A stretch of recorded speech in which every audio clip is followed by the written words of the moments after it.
The moment she opened the front door, the first thing I noticed was the smell. Cologne I didn't recognize, sharp and unfamiliar, clinging to the collar of her sweatshirt. Clara looked like she always did after the gym, flushed and tired. Hair pulled back into a damp ponytail. But there was something off. The way she hesitated as she stepped inside, the way her eyes flicked toward the hallway before settling on me. It was a small thing, almost imperceptible, but it made my chest tighten.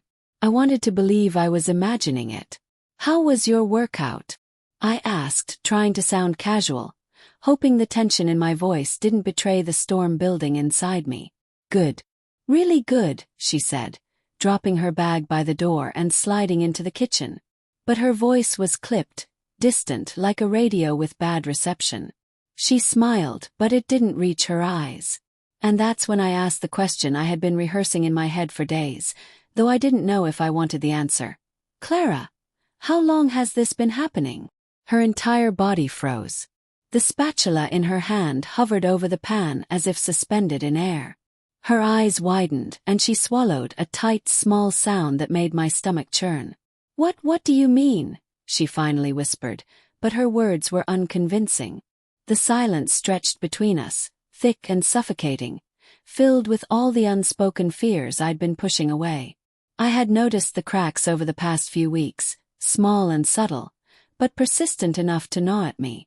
The way she jumped every time her phone buzzed. The sudden interest in fitness classes at odd hours, late evenings when I was sure she was working out. The vague excuses when I asked about calls or texts. And the night I found her phone face down on the counter, buzzing insistently with a name I didn't recognize. I told myself I was being paranoid. I told myself that trust is the foundation of a marriage and I shouldn't doubt her. But the gnawing feeling in my gut refused to be silenced. Her silence now was louder than any confession could have been. I felt my throat tighten. "Clara," I said, voice barely above a whisper, "please. I just need to know." Her hands trembled as she set down the spatula. She leaned against the counter, eyes fixed on some invisible point behind me, and I saw the first tear escape her control. I don't know how to say this," she admitted. "I never wanted to hurt you." That's when it hit me, whatever it was, it had been going on long enough that it had changed her, reshaped her in ways I hadn't recognized. I felt a wave of nausea and anger, confusion and grief all at once. My mind raced back to moments that now seemed tainted. The night she said she was stuck at the office. The weekend she spent catching up with friends. The laughter at her phone that had once felt playful but now seemed secretive. "I think I need to hear it from you," I said, forcing myself to keep calm, to listen without erupting, though every nerve in my body screamed at me to yell, to demand, to break. "Tell me what's going on." She looked at me then, really looked at me as if seeing me for the first time in a long while.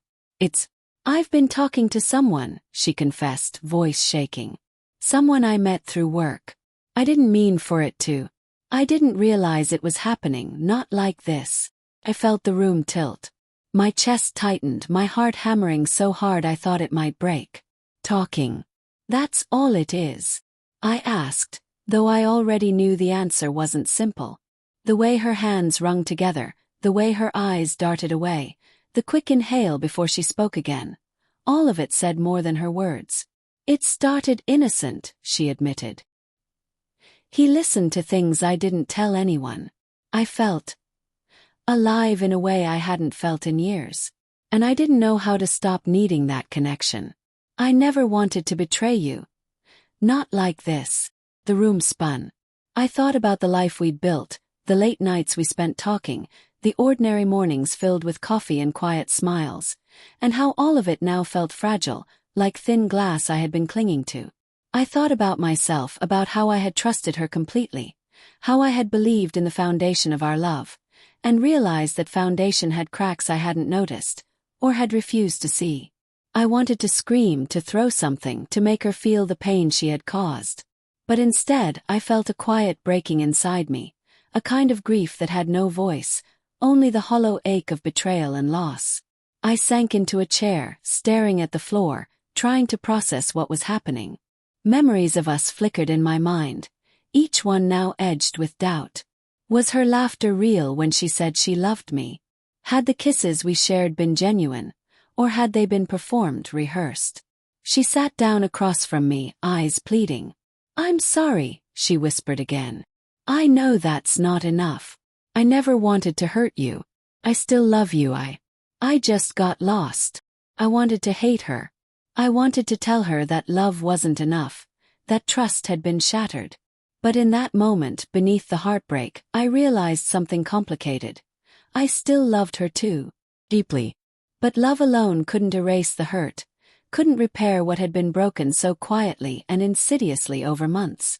We sat in silence for hours, not speaking, the weight of our shared history pressing down like an invisible force. I thought about the choices before me.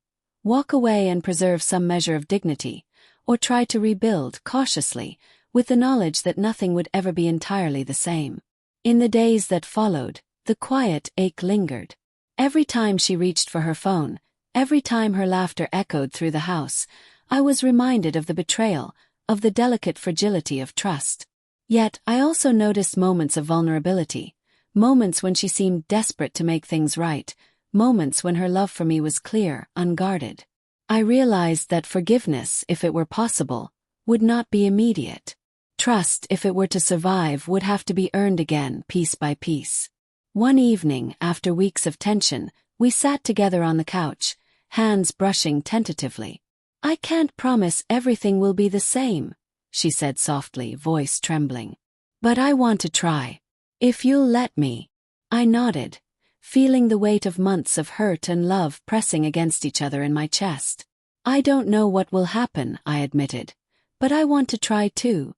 I need honesty and I need time. That's the only way forward." Later, lying alone in bed, I stared at the ceiling, the ache of betrayal settling like a stone in my chest. I thought about love, about trust, about the fragility of the life we had built and the resilience required to rebuild it. I understood finally that love was never simple, never perfect. It could be broken, tested, and betrayed, and still survive, if one was willing to face the truth with open eyes and a cautious heart. And in that quiet, aching clarity, I realized something vital. Love without trust is hollow, but trust rebuilt through pain is stronger, fragile but real, and profoundly human.